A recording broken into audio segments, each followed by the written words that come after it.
टंडबाऊ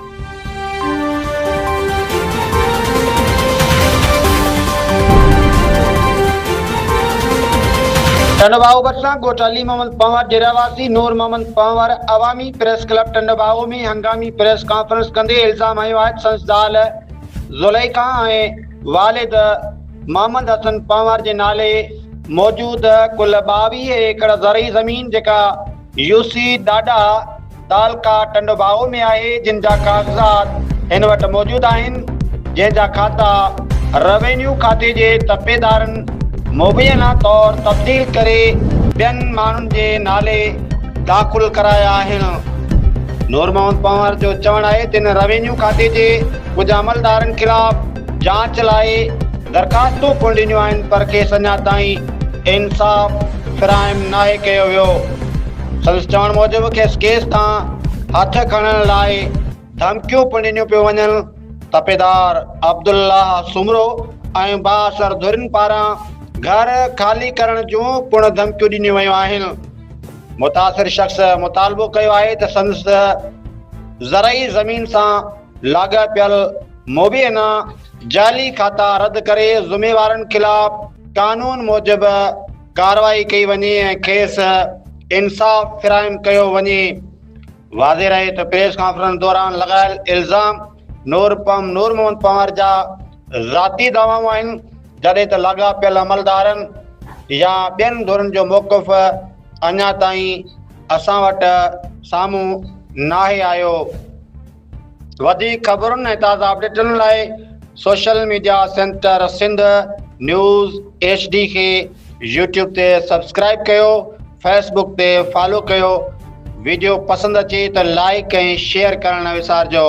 report कर रहियो आहे Singar Ali Dalwani, team human rights Pakistan, टंडबाऊ।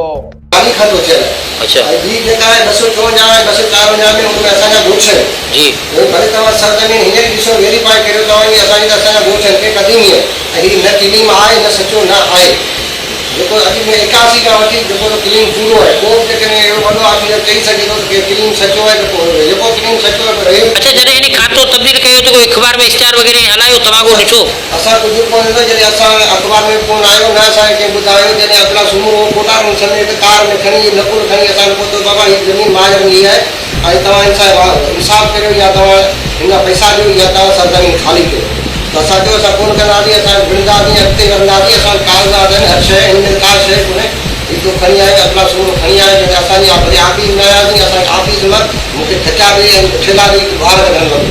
अच्छा अब्दुल्ला सुमरो अच्छा ये असा पानी में वो मारी थी जी। अच्छा ओने जले तवा ई दरखास्त वाला के दियो न बेगे वसर ऑफिसर के दिनो ने एप्लीकेशन में दिनो ने मुख्तादार के दिनो ने एसी के दिनो ने कमिश्नर के दिनो ने जेना सबूत ऐसा सब ध्यान जी ऐसा तो उनकी फोटो कॉपी लेके ना ओरिजिनल रिसीव कॉपी वन जेके साने पे